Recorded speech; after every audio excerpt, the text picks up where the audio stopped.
최근 코로나 확진 판정 받은 자가 전 세계적으로 약 500만 명에 육박하고 있습니다. 그리고 이로 인해서 33만 명 이상이 세상을 떴습니다. 전 세계 185개 국가에서 창궐하고, 더 비극적인 것은 중국과 한국에서 왕성하게 일어나다 겨우 잡았잖아요. 유럽과 북미 대륙에서 엄청나게 창궐했는데 아직도 약간 수거들었지 잡히지 않고 있는 상태에서 러시아와 남미에 또 폭발적으로 증가하고 있습니다. 그러면 다시 한국도 폭발할 수 있다는 얘기죠. 이것은 전 세계적인 대재앙입니다. 우리가 1년 전쯤 누가 이러한 재앙이 전 세계적으로 전개될 것을 상상이나 했겠습니까? 이로 인해서 기업들은 매출이 급감하고 자영업자들이 신속하게 망하기도 하고 수출입이 급격하게 감소하고 사람들의 이동이 제한을 받고 있습니다. 더 비극적인 것은 연세 많으신 분들이 코로나에 걸려서 마지막 생애를 마칠 때 평생 동안 애지중지 길렀던 자녀들과 두 손잡고 인사도 못하고 그저 인터넷으로 얼굴만 보고 눈물만 흘리는 하직의 고통을 겪고 있습니다. 그리고 아무리 인생을 열정적으로 화려하게 살았다 한들 이제 가시는 고인의 장례식도 최대한 간소하게 치르는 그러한 시대가 되었습니다.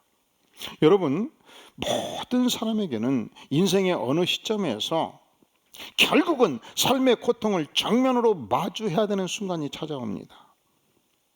그래서 고통을 대처하는 바를 배우는 것이 중요해요. 피해갈 수가 없기 때문에.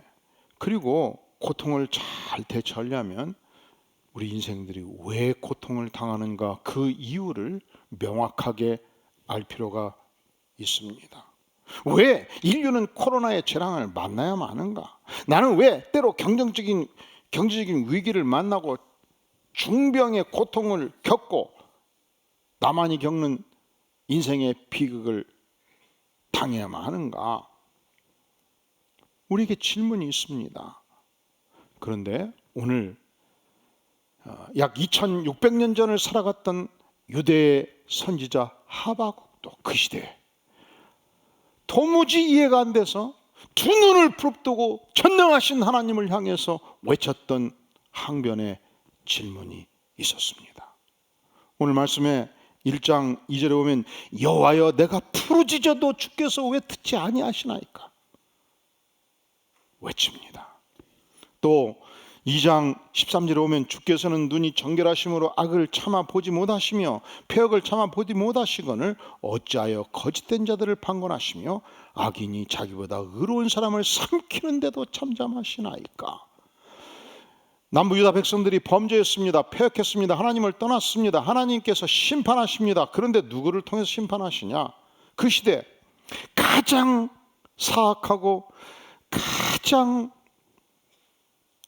공격적이었던 바벨론 제국을 통해서 이스라엘 유다 백성들을 멸망시키겠다고 하시니 어떻게 하나님의 백성들이 더 악한 백성에 의해서 멸망당해야 되는 것입니까? 이것이 과연 하나님이 하실 일입니까? 그는 도무지 이해가 되지 않았습니다. 질문하였습니다. 항변하였습니다. 그리고 우리도 동일한 질문을 할 수 있어요. 하나님, 내가 올곧게 하나님을 섬겨왔는데 내가 하나님의 선민인데 왜 내가 이 고난을 당해야 됩니까? 히브리서 12장 6절에서는 말씀합니다. 주께서 그 사랑하시는 자를, 그 어떤 자를? 그 사랑하시는 자를 징계하시고 그가 받아들이시는 아들마다 채찍질 하심이라 말씀하셨습니다. 유다는 그 뜻이 찬양이라는 뜻이에요. 12지파 중에서 가장 하나님을 사랑했던 영적인 지파입니다. 그래서 그를 통해서 다윗의 왕국을 형성해 주시고 그를 통해서 예수 그리스도를 주셨지 않습니까? 이 유다 지파를 사악한 바벨론에 의해서 심판하시겠다는 거예요. 징계하시겠다는 거예요. 왜냐하면 사랑하시기 때문에. 사랑하면, 끔찍하게 아들을 사랑하면 반드시 징계합니다. 히브리서 12장 7절은 말씀하기를 너희가 참으면 징계를 받기 함이라 하나님이 아들과 같이 너희를 대우하시나니 어찌 아버지가 징계하지 않는 아들이 있으리요. 여기 한 아들이 있습니다. 중학생입니다. 그렇게 착실하게 교회 생활을 하고 부모를 공경했던 아들이었습니다. 그런데 어느 날부터 반항하기 시작합니다. 어느 날부터 집에를 들어오지 않기 시작합니다. 어느 날부터 집에 들어오면 노트북 서너 개를 가슴에 품고 들어옵니다. 철도한 거예요. 열대 개가 쌓여 있습니다. 밤에 하나 들고 나갑니다. 덜컥 팔아가지고 친구들과 술 마시고 돌아다닙니다.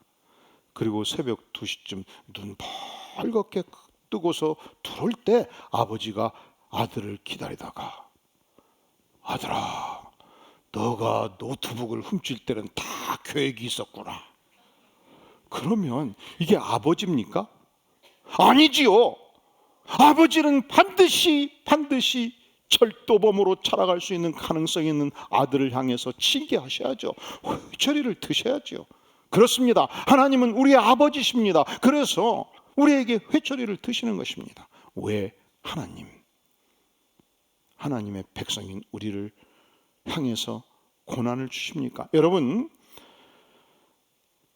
하나님께서는 우리가 정말 믿는가, 그 믿음의 강도를 테스트하기를 원하십니다.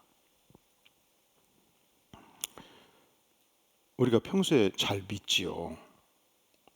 그리고 우리 교우들도 나 김집사를 믿음 있다고 말하지요. 아니죠. 하나님의 테스트를 통과해 봐야 알아요. 제가 비밀을 하나 누설하겠습니다. 1978년도경 원서를 냈는데 포항제철에 특채가 된 적이 있었어요. 그래서 갔거든요. 그랬더니 이 안내하시는 분이 여기는 이렇습니다, 저기는 저렇습니다 설명을 하는데 큰 용광로 앞에 딱 세우더라고요. 여러분, 우리가 한국의 역사를 평가할 때, 21세기 평가할 때 역사적으로 가장 미개했고 가장 독재적이었고 가장 가난했던 나라가 일제 36년의 통치를 받았던 정치적 경험이 없는 나라가 이제 완전한 민주국가를 이루었고 세계 4대 무역 강국, 10대 경제 강국을 이룬 경제 발전과 민주화를 이룬 이 축복은 세계적인 축복이에요. 이 세계사에 남을 만한 위대한 축복이에요. 우리가 역사 평가를 할 때 공과를 정확히 평가해 주는 게 좋아요. 60년대, 70년대를 20대, 30대, 40대를 살았던 우리 어르신들께서 새벽 6시에 출근해서 밤늦게까지 죽으라고 일해서 이 경제적 기반을 만들었다는 이 사실에 대해서 우리는 정말 고맙게 생각해야 돼요. 그리고 그 강력한 독재 정권의 철권 통치를 뚫고 희생을 이루면서 완전 민주화를 이룬 것이 얼마나 큰 축복입니까? 이건 서로 싸워야 될 문제가 아니에요. 서로 박수 쳐야 될 문제예요. 그렇지 않습니까? 이 60년대, 70년대 당시 겨우 한국 경제가 와이사스 만들고 그리고 미싱으로 겨우겨우 서무경이 겨우 하던 그 시절이에요. 인구의 90%가 농사짓던 시절이에요. 그때에 그 시대의 지도자들이, 정치 경제 지도자들이 경부고속도로를 뚫고 포항에 거대한 포항제철을 짓고 있었습니다. 이때 한국의 모든 경제학자들이 다 반대했어요. 경부고속도로 뚫지 말라고 그랬고 포항제철 짓지 마. 왜? 그렇게 많은 쇳물을 쏟아 부어서 어디다 쓸 거요? 그렇지 않습니까? 그 시대 동아일보, 조선일보, 그 시대 그 언론계도 다 반대했어요. 그런데 어떻게 그 시대 지도자들이 미래를 보고 그 거대한 일을 일궜는지 그걸 기초로 해서 지금 전 세계에 그 많은 기아차, 현대차를 팔고 그 거대한 울산의 정유 공장, 창원과 그 거대한 공장들을 다 만들어내고 다 쇠가 들어가야 되지 않겠습니까? 여러분, 이 건물도 쇠가 엄청나게 들어간 건물이에요. 콘크리트에 쇠가 들어가지 않으면 강도가 약해지기 때문에. 그런데 그 당시 정치 지도자가 박태준 회장을 향해서 너 포항 가서 죽어 그랬어. 죽어. 그래서 평생 박태준 회장은 쇠물만 만든 거예요. 어디다 팔아먹을지도 모르고. 근데 그때 명령은 정치도의 이름을 말하면 또 막 싫어해. 제가 그래서 역사를 평가할 때 공과를 같이 봐야 되니 독재는 잘못한 건데 경제건설 이런 건 박수로 쳐줘야 돼. 이건 정치적 문제가 아니고 세계사를 이해하는 굉장히 중요한 부분이에요. 그런데 안내하는 분이 다 그래요. 거대한 용광로, 이 용광로를 뒷받침하는 바닥이 이 용광로만큼 콘크리트를 쳤다는 거예요. 이게 무너지면 포항시 전체가 불바다 됩니다. 근데 제가 용광로 보고 있었거든요. 진짜 그 거대한 쇳물이 쏟아지면 불바다 되겠더라고. 그런데 어느 날 박태준 회장이 군화 신고 와가지고 야, 이거 강도조사해봐. 뚫어! 하더니 이게 10정 0이 되었는데 예를 들어서 9.8밖에 안 된 거예요. 그러니까 다이너마이트 다 쏟아서 다 파괴시켜. 그 뒤로 이 포항제철 전체 건물에 일체 부실공사가, 그때는 모든 공사가 부실공사하던 시제예요. 지금도 그 모든 시설이 안전시설로 세계 1위예요. 여러분, 포항제철만 그래야 되겠습니까? 하나님께서는 정말 내가 믿는 믿음이 진정한 믿음인가 무엇으로 테스트하십니까? 시련을 만날 때, 고난을 만날 때 하나님, 내가 이렇게 주님을 믿겠습니다. 신앙 고백이 확인이 되는 것입니다. 하나님께서는 왜 나에게 인생에 시련을 주십니까? 여러분, 우리 인생은요, 결코 스스로 알아서 겸손하기가 힘든 존재입니다. 가진 것이 많으면 더 힘들어요. 없으면, 물론 없어도 또 가졌다고 환상을 갖고 교만 떨어요. 바울 사도는 그 시대 가장 출중한 학자였던 가말레엘 교수의 수제자고 애제자고 가장 탁월한 학문의 영역을 열었던 인물이었습니다. 그는 율법의 전문가였습니다. 그리고 그는 성경 13권을 썼고 지난 2000년 기독교의 모든 이단을 판별하는 그 조직 신학의 기초를 로마서로 만든 거예요. 학자지요. 학자는 보통 평생 학자로 끝나야 돼. 근데 이 출중한 인물은 그 시대 오늘날까지 가장 위대한 목회자요 선교사의 영웅이었습니다. 이 두 영역을 같이 열어가는 것은 불가능한데 그는 열어갔단 말이죠. 이렇게 위대하면 겸손하기가 쉬워요, 어려워요? 어렵지요. 그래서 아예 체질적으로 겸손이 안 되면 하나님 다 걷어가세요, 기도하는 게 나아요. 그렇지 않습니까? 무엇으로 우리를 겸손하게 만들 수 있습니까? 바울은 고백합니다. 여러 계시를 받은 것이 지극히 크므로 너무 자만하지 않게 하시려고 내 육체에 가시고 사단의 사자를 주셨으니 이는 나를 쳐서 너무 자만하지 않게 하려 하심이라. 내가 스스로 겸손할 수가 없었습니다. 하나님께서 내 안에 육체의 가시를 박아 두셨습니다. 이 가시가 너무 찔르고 아팠습니다. 하나님 거두어 주시옵소서, 거두어 주시옵소서. 이 100일 기도를 3번을 했는데도 안 거두셔요. 내 은혜가 내게 족하도다. 거두어 가시겠다는 거예요. 더불어 살아라는 거예요. 더불어 살아라. 너는 이 가시가 있어야 겸손하다. 너는 이 가시가 있어야 안전하다. 왜 하나님께서 내 생애 속에 이 고통과 시련을 주십니까? 내가 너를 사랑하기 때문에 너가 바른 길을 가라고 준다. 너가 진정한 믿음을 가지고 있는가 믿음을 테스트하기 위해서 준다. 너 인생이 평생 겸손하라고 내가 시련을 주었노라. 왜 하나님 내게 이 시련을 주십니까? 여러분, 우리는 시련을 통과하면서 이 세상의 명예나 권세나 재물이 얼마나 뜬구름 같은 존재인가를 확인하게 됩니다. 여러분, 우리가 나이가 들면 들수록 축적의 강도가 세지고 속도가 빨라질 수 있어요. 20대는 옷이 세벌이었는데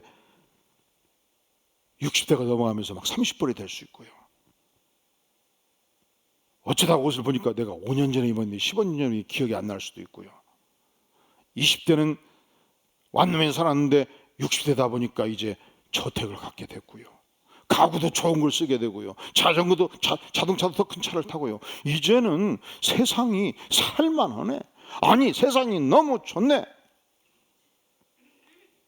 그래서 너무 많이 가지면 떠나는 것이 너무너무 억울해버려요. 그래서 우리 이건희 선생님도 못 떠나시는 거예요. 너무 억울하지 않겠어요? 이 자금이 뭐 수천억이 되니 어떻게 떠나? 죽겠네. 여러분, 시련이 닥치면 이런 모든 거품들이, 비계들이 다 흩어집니다. 그렇다. 세상은 뜬그런 것 같은 거구나. 아, 나에게 영원한 세상이 있구나. 세상의 미래를 버리고 영원을 사모하고 하나님을 사모하고 영생을 사모하는 인생으로 바꿔지게 되는 것입니다. 진시황제가 중국 역사 최초로 전국을 평정했습니다. 유일한 황제가 된 것입니다. 그 거대한 대륙을 소유하게 된 것입니다. 그는 모든 금은 보화를 다 가졌습니다. 엄청난 권력과 재물을 소유하면서 얼마나 죽기에는 아깝겠습니까? 그래서 3,000명의 부하들을 전국에 풀어서 불로초를 구하도록 명령합니다. 그래서 그가 그 불로초를 먹고 지금 살아 계십니까? 아니에요. 어떤 인생도 영원한 인생은 없습니다. 우리에게 지상은 일시적입니다. 그런데 시련과 고난을 통과하면서 우리의 헛된 망상을 꺾어주시고 영원을 사모하는 인생으로 바꿔주십니다. 왜 하나님께서 우리 인생길에, 선한 인생길에, 하나님을 사모하는 인생길에 이런 고난을 주십니까? 하나님은 살아계십니까? 라고 했을 때 하나님은 말씀하십니다. 내가 너를 진실로 사랑한다. 너가 이 징계를 통해서 바른 길을 가거라. 너가 진정 강한 믿음을 가지고 있는가? 그 강도를 내가 알고 싶노라. 너의 인생은 언제든지 겸손한 인생이 되어야 하노라. 세상의 미련을 버리고 영원을 소망하는 인생이 되거라. 주께서 우리를 연단하십니다. 조각하십니다. 마치 미켈란젤로가 그 위대한 다윗상, 그 조악한 거대한 돌덩이를 향해서 징을 쳐갈 때 근육이 살아 움직이고 눈빛이 살아오는 한 인간을 만들어내듯이 주께서 시련과 고난을 통과하면서 내 인생을 겸비한 인생으로, 영혼을 사모하는 인생으로 빚어주십니다. 왜 하나님께서 우리에게, 하나님의 백성들에게, 아니 하나님의 백성들은 다 고난을 피하게 해주시고 안 믿는 모르는 세상 사람들만 다 고난을 때리시면 안 되겠습니까? 우리가 이렇게 질문할 때 아니다, 너에게도 필요하다. 왜 고난을 주시겠습니까? 우리 인생들은요 다 사실은 자기 안에 갇혀 있습니다. 그래서 내가 경험한 것밖에 잘 몰라요. 내가 경험하지 않은 것은 아직 내 것이 아니에요. 만약에 한 귀공자가 있었습니다. 부잣집 재벌의 아들로 태어났습니다. 그가 풍부한 자금의 지원을 받고 유학생활도 저택에 살면서 박사학위를 땄습니다. 그가 20대 후반 귀국하자마자 재벌 회사에 이사로 취임했고 5년 만에 사장이 되었고 30대 후반 회장으로 등극을 했습니다. 이러면요 틀림없어요. 부하들, 하위 직급자들이 겪는 인생의 서러움을 절대 알 수가 없어요. 오늘 만약에 내가 여기서 잘리면 내일 굶어가는 자의 고통을 알 수가 없죠. 그래서 상전이 종놈 뭘 모른다고 그러죠? 배고픈 거 모른다고 그러잖아요. 옛말에 배고픈 세월이 내가 있어야 배고파는 자의 아픔을 온몸으로 껴안지 않겠습니까? 내가 그 시련과 고난을 당해봐야 시련을 당하는 자의 아픔을 이해할 수 있지 않겠습니까? 히브리서 2장 18절은 말씀합니다. 그가 예수 그리스도가 시험을 받아 고난을 당하셨은즉 시험 받는 자들을 능히 도우실 수 있느니라. 우리 예수님은 하나님의 아들이십니다. 우리 예수님은 천지를 창조하신 하나님이십니다. 그런데 어째서 예수님이 살인범이 감당하는 극악무도한 십자가의 형벌을 받으셔야 됐습니까? 반역자가 지는 십자가의 형을 받으셨습니다. 온갖 채찍에 온몸이 상처투성이셨습니다. 고통의 극치를 경험하시고 고난의 길을 가셨습니다. 왜 그랬습니까? 그가 시험을 받아 고난을 당하셨은즉 시험 받는 우리를, 고난 받는 우리를, 시련을 당하는 우리를 주님은 능히 도우실 수 있습니다. 주님은 나의 고통을 아십니다. 나의 고난을 아십니다. 나의 슬픔을 아십니다. 나를 껴안아 주십니다. 일어설 수 있는 힘을 공급해 주십니다. 왜냐하면 그분이 모든 고난을 다 당하셨기 때문에 아십니다. 위로하십니다. 붙잡아 주십니다. 일으켜 주십니다. 살 길을 제시합니다. 부활의 영광을 우리에게 보여주십니다. 그가 시험을 받아 고난을 당하셨은즉 시험 받는 자들을 능히 도우실 수 있느니라. 그리고 주님은 말씀하십니다. 너희도 고난을 당하였은즉 시험 받는 자들을 능히 돕는 백성이 될 것을 요청하십니다.